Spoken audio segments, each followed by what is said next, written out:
In 1891, my great-grandfather started a business with his nephew called Mauer Zopf Bakery.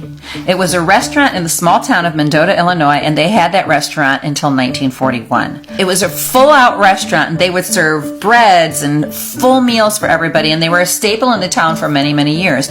But they didn't really bake the bread in the building. They baked the bread next door, and I just found pictures from the basement where they would bake the bread. So here's pictures from the basement with a couple of bakers, and you can see all the loaves of bread there, which is so cool. And then there's another picture inside the restaurant with some relatives that are serving food. And here are the pictures, unfortunately, of the broken down brick oven, which eventually those bricks ended up in our backyard. So there's two buildings. One that was the restaurant, which is vacant and abandoned, and one that we owned that actually had the oven in the basement. So I'm wondering, would you try to find the owner to try to find out what the deal is with the building? I don't really have a use for it. However, I'm really curious if there are some old things from my family in that building. And then also in the adjacent building, which we owned, which is now a bar. Would you go in the basement? Because my family had owned that building as well for almost 80 years.